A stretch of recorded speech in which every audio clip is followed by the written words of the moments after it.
12월 20일 하나님의 성품에 참여하는 삶.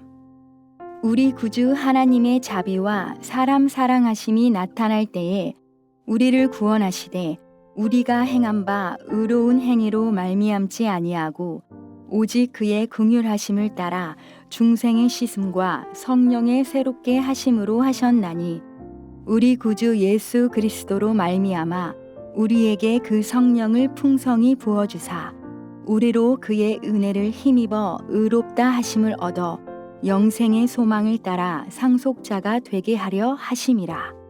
베드로후서 1장 4절에서 7절.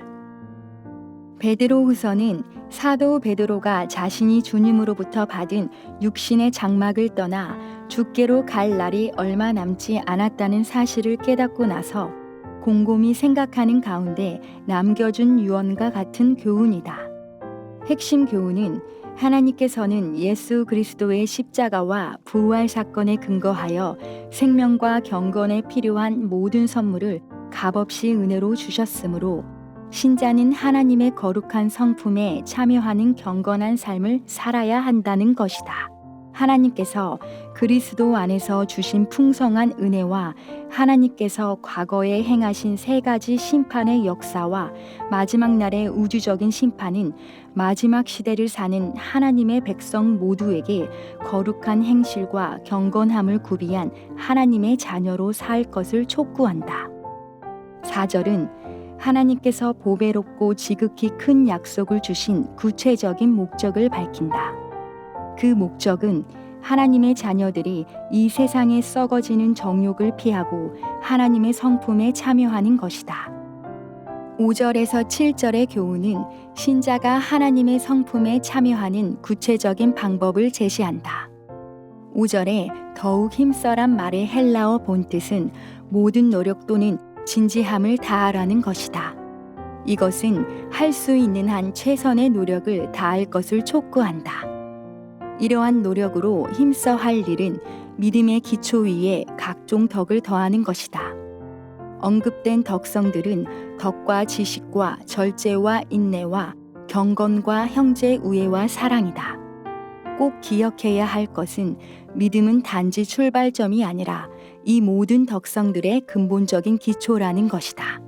가장 먼저 언급된 덕은 포괄적으로 하나님을 닮은 성품을 말한다. 이것은 신성한 성품, 곧 하나님의 거룩한 성품에 참여하는 것을 의미한다. 하나님을 닮은 성품의 구체적인 내용은 지식과 절제와 인내와 경건과 형제 우애와 사랑이라고 할 수 있다. 믿음은 지식을 추구하여 하나님과 자신과 다른 피조물들을 알도록 힘쓰게 한다. 이렇게 얻어진 지식에 대한 반응과 적용은 절제, 곧 자기 통제다.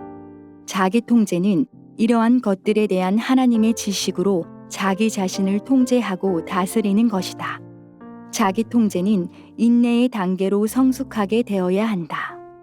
이것은 자기 통제를 한두 번 하는 것으로 끝나지 않고 지속적으로 해야 함을 말한다. 자기 통제의 반복적인 행동과 습관을 통하여 결국 자기 통제가 자신의 인격이 되게 하는 것이다.